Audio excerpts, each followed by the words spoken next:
Bonjour à tous, je vous retrouve aujourd'hui pour une nouvelle journée dans mon assiette.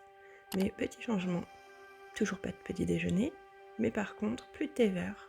Faisant une petite anémie au fer actuellement, je fais une petite pause, donc ce sera simplement une tisane. Donc on passe directement au déjeuner. Pour ce midi, j'avais envie de légumes et de curry. Donc dans un premier temps, on place nos légumes dans un saladier en les additionnant d'huile d'olive, de sel et de curry. Ici j'ai utilisé du curry tandoori. Vous mélangez bien et vous placez ensuite sur votre plaque de cuisson. J'ai utilisé donc du chou-fleur, du brocoli, des carottes et des oignons rouges. Les oignons rouges, par contre, je ne les assaisonne pas et je les mets entre 10 et 15 minutes à 180 degrés. En parallèle, j'ai préparé des lentilles corail. Donc j'ai fait revenir dans de l'huile de coco un oignon, donc j'y ai ajouté du curry d'eau. Une fois l'oignon translucide, j'y ai ajouté les lentilles corail bien rincées au préalable. J'ai ajouté également une conserve de lait de coco et un fond d'eau pour bien vider la conserve. Donc je vous rappelle, on ne sale jamais les légumineuses. J'ai lancé la cuisson pour 7 minutes au Cookéo. Après la cuisson, on peut enfin rajouter le sel.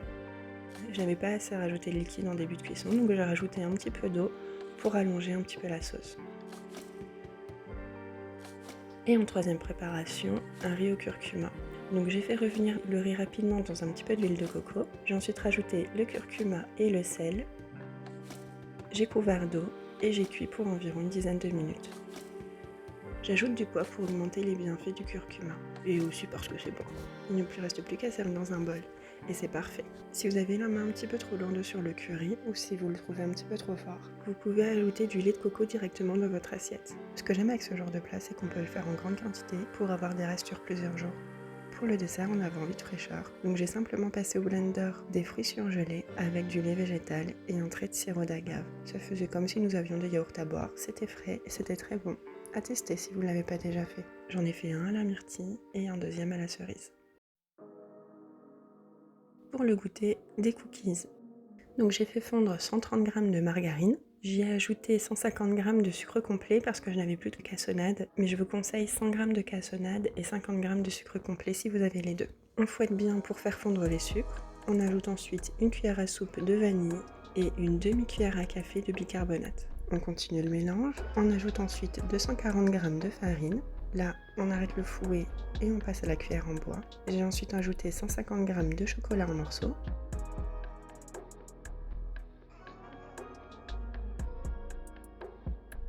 Et j'ai formé mes cookies à l'aide d'une cuillère à glace. Je les ai déposés ensuite sur ma plaque de cuisson recouverte d'un tapis silicone.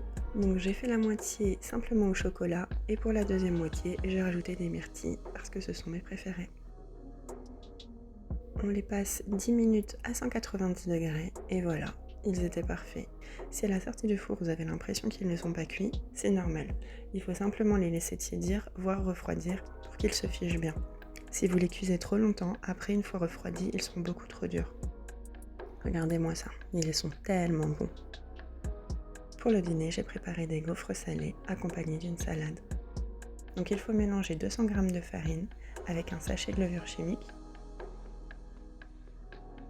On ajoute ensuite 250 ml de lait végétal et 2 cuillères à soupe d'huile. On fouette bien.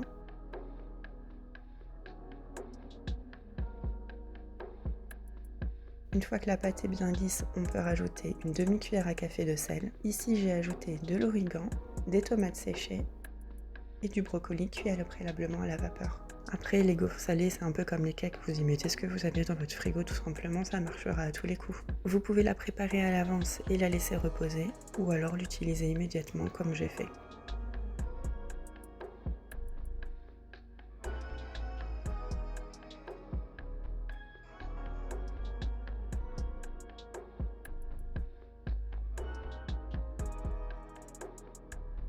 Donc simplement accompagné comme d'habitude d'une salade, vinaigrette, graines de courge et graines de sésame. Et puis les feuilles de pourpier, j'allais les oublier.